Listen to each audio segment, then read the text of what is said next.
Diego Mendoza no podía creer lo que veía cuando cruzó la Plaza Mayor esa mañana.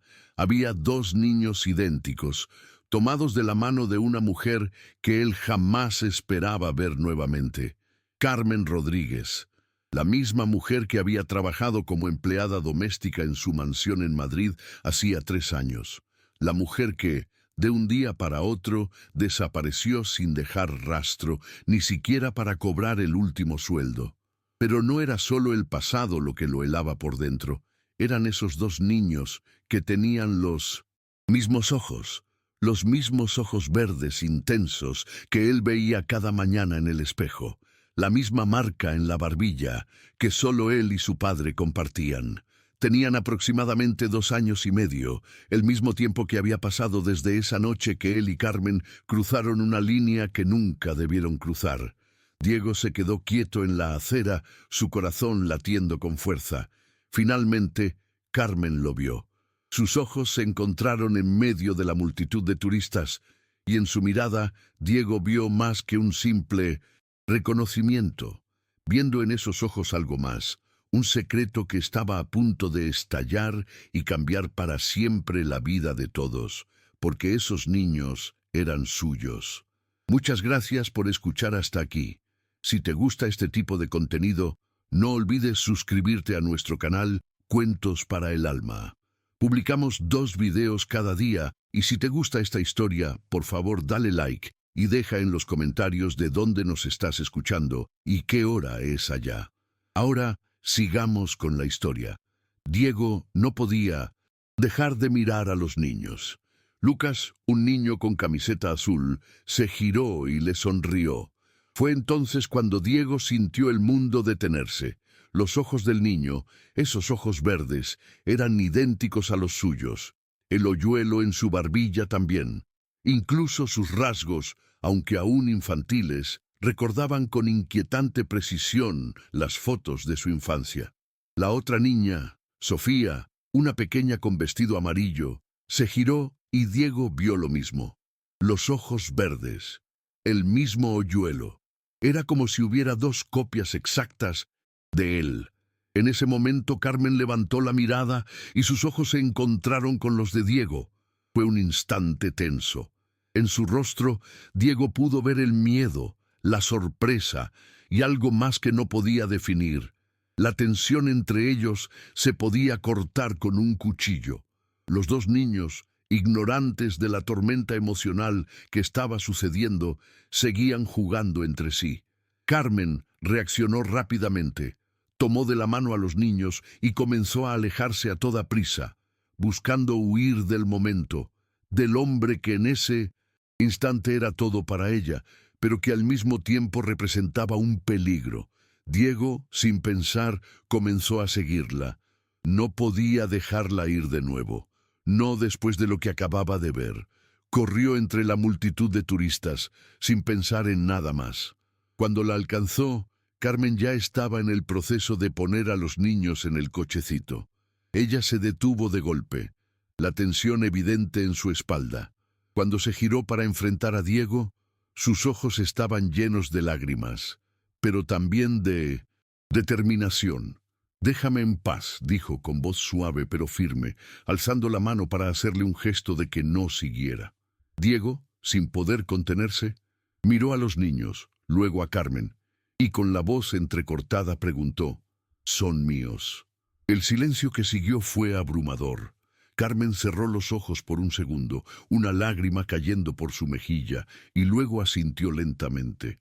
Ese simple gesto rompió algo dentro de Diego. El peso de la revelación le cayó de golpe, y por un momento sus piernas temblaron, como si fueran a ceder bajo él. Tenía 2 hijos gemelos, 2 hijos que nunca supo que existían, y todo eso había sucedido sin que él tuviera ni la más mínima idea. Todo ese tiempo perdido, todo ese amor no vivido. Las preguntas se amontonaban en su cabeza como una tormenta. ¿Por qué no le había dicho nada? ¿Por qué había desaparecido sin dejar rastro? ¿Cómo había vivido todo este tiempo? Pero mirando a Carmen, observando la tensión en su cuerpo, el miedo en sus ojos, Diego entendió que no era el momento para hacer esas preguntas. No en medio de la Plaza Mayor, rodeados de turistas que no entendían nada de lo que estaba ocurriendo. Hablemos en otro lugar, dijo finalmente, con voz baja. Carmen vaciló por un segundo, mirando a los niños y luego a él. Finalmente, aceptó con un pequeño gesto de la cabeza. Sabía que ese momento tarde o temprano llegaría, y ahora ya no había vuelta atrás. Diego llamó a su chofer y pidió que trajera el coche. Carmen, que estaba a punto de protestar, se dio por vencida. Ambos estaban demasiado cansados para seguir luchando. Diego no podía dejar de pensar en lo que acababa de descubrir mientras viajaban en el coche hacia el ático de Diego. El sonido del motor del coche no podía silenciar el tumulto en su mente. 2 hijos, gemelos, y él no sabía nada. Ni siquiera los había visto nacer. Ese pensamiento lo torturaba. Carmen, sentada junto a él, mantenía la mirada fija en los niños que jugaban en el asiento trasero, ajenos a la tormenta emocional que rondaba en el aire. El coche avanzaba lentamente entre el tráfico de Madrid, pero para Diego el tiempo parecía haberse detenido. Las imágenes de esos 2 niños, los mismos ojos, la misma marca en la barbilla, lo perseguían. Cuando llegaron al ático de Diego, el ambiente era completamente diferente al que había conocido en su mansión. Aquella casa, con su lujo y esplendor, era ahora un lugar vacío para él. Se sentó en una de las sillas de su amplio salón, mientras Carmen se quedó cerca de la entrada mirando a los niños. El silencio se estiraba como una cuerda tensa entre ellos. Los niños, sin embargo, seguían su juego, ajenos al drama que se había desatado. Fue Lucas quien se acercó primero, con su pequeño dinosaurio de plástico, y lo ofreció a Diego. Él lo miró, un nudo en la garganta, y aceptó el juguete con una sonrisa forzada. Sofía, desde su rincón, le sonrió tímidamente, tirándole un mechón de su cabello. Carmen no decía nada. Estaba observando todo desde la distancia, como si intentara no sentirse involucrada. Pero la tensión era evidente en su cuerpo. Diego la miró y con la voz rasposa le pidió que le contara todo. Desde el principio, le dijo, con un suspiro profundo. Carmen se sentó, mirando a los niños jugar, mientras parecía reunir el coraje necesario para hablar. Sus palabras salieron lentamente, como si cada frase fuera una herida abierta que debía cicatrizar. Hace 3 años, todo comenzó de una manera diferente, comenzó a decir, su voz baja, casi como un susurro. Ese día de su cumpleaños, cuando todo parecía perfecto, cuando Diego me vio como nunca me había visto antes, recordó, con la mirada perdida, esa fiesta en la mansión de Diego, un evento de lujo, lleno de políticos, empresarios y todo lo que uno podría imaginar. Pero para Carmen, el lujo no significaba nada si no tenía a alguien con quien compartirlo. Esa noche, no sé cómo pasó, siguió Carmen, su voz temblando. Fue un error, Diego, un gran error.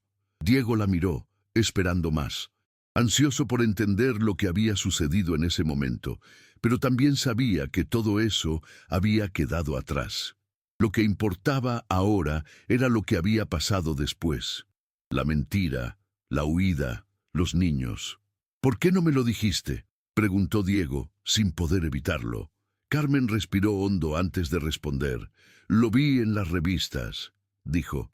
Te vi en las portadas de los periódicos, cenando con Alejandra Moreno. Todo el mundo hablaba de un posible compromiso entre tú y ella. Me di cuenta de lo diferente que éramos. Tú, un millonario, y yo era solo la empleada. No había lugar para mí en tu mundo, y mucho menos para mis hijos. Diego cerró los ojos, dándose cuenta de lo que había sucedido. Carmen había huido, no por miedo a él, sino por miedo a lo que él representaba, la presión, el juicio social y el escándalo que ella temía. ¿Y luego qué pasó?, preguntó él, intentando no sonar desesperado. Carmen continuó con la historia. Me fui, volví a mi pueblo. Trabajé hasta el último mes de embarazo. Cuando nacieron Lucas y Sofía, supe que no podía quedarme, y cuando mi tía murió, tuve que regresar a Madrid, a pesar de todo. Diego escuchaba en silencio, con el corazón acelerado. Se sintió culpable por no haber sabido, por no haber hecho más para buscarla, para evitar que se sintiera tan sola. Pero también entendió que lo que había hecho Carmen no había sido por maldad, sino por sobrevivencia. En ese momento, el sonido del teléfono de Carmen interrumpió la conversación. Ella miró la pantalla y luego a Diego, dándole una excusa de que era una llamada de trabajo. Diego no dijo nada. Sabía que esta conversación no podía seguir así. El día estaba lejos de terminar y había muchas más cosas que resolver. «Sé lo que estás pensando», dijo Carmen, como si leyera sus pensamientos. «Pero esto no es fácil para ninguno de los dos». Diego asintió. No lo era, pero estaba decidido a estar allí, a hacer lo que fuera necesario para ser parte de la vida de sus hijos. «¿Y ahora?», preguntó, buscando en sus ojos una respuesta. Carmen no dijo nada de inmediato. Miró a los niños y luego a él, y finalmente con un suspiro dijo: «Ahora tenemos que hacer lo que es mejor para ellos». Y con esas palabras, Diego sintió que el peso del mundo había caído sobre él, pero también sabía que era el primer paso hacia algo que debía hacer, algo que le pertenecía, algo que había ignorado demasiado tiempo. Diego pasó los días siguientes inmerso en sus pensamientos. El descubrimiento de que tenía 2 hijos gemelos, de que su vida había dado un giro tan inesperado, lo tenía abrumado. A pesar de la tormenta de emociones que vivía, había algo dentro de él que lo mantenía firme. Quería estar en la vida de sus hijos, quería ser su padre y estaba dispuesto a luchar por ello. Los días transcurrieron entre reuniones y llamadas, pero su mente siempre volvía a ellos, Lucas y Sofía. A menudo los veía jugando en el parque, mientras Carmen los observaba desde la distancia. Diego ya no podía quedarse de brazos cruzados. Sabía que tenía que actuar, que la vida de esos niños no podía seguir en las sombras. Una tarde, mientras caminaba hacia su coche, Diego recibió una llamada. Era Carmen. «Necesito hablar contigo», dijo ella, con una voz que denotaba cansancio. Diego, sintiendo que era el momento de tomar una decisión, respondió sin pensarlo: «Claro, ¿dónde te gustaría encontrarnos?». Unos minutos después, ambos se encontraron en un pequeño café en el centro de Madrid. Era un lugar discreto, alejado de los focos de la prensa y de la alta sociedad madrileña. Carmen lo miró con seriedad mientras Diego esperaba, impaciente por saber qué decidiría ella. «Quiero que reconozcas a los niños», dijo Carmen de repente, cortando el aire tenso entre ellos. «Quiero que seas su padre. Quiero que legalmente sean tus hijos, pero necesito saber que realmente lo harás por ellos, no por lo que representas». Diego la miró fijamente, sin apartar la vista de sus ojos. «No lo haré solo por ellos», respondió, firme. «Lo haré por mí también. He pasado demasiado tiempo sin saber que existían, y sé que lo que más importa ahora es su futuro. Quiero ser su padre, quiero ser parte de sus vidas». Carmen lo miró con cautela, como si estuviera evaluando sus palabras. «No te prometo que será fácil», dijo ella, sus palabras cargadas de una tristeza que Diego no pudo ignorar. «Habrá mucho juicio, muchos comentarios, muchas personas que no nos aceptarán. Pero por primera vez en mi vida, quiero que todo esto sea real. Quiero que ellos crezcan con el amor de ambos, no solo con el mío». Diego asintió, comprendiendo la magnitud de lo que le estaba pidiendo. Sabía que no podía darle una respuesta rápida, pero también sabía que su vida ya no podía seguir de la misma manera. «Entonces, hagámoslo, lo haremos de la manera correcta, por ellos y por nosotros», dijo Diego decidido. Con esa promesa, El futuro comenzó a tomar forma. Sabía que aún quedaba mucho por hacer. Aceptar a los gemelos, presentar a Carmen como su esposa ante la familia Mendoza, enfrentar los prejuicios, las críticas. Todo eso lo sabía, pero en su corazón sentía que había tomado la decisión correcta.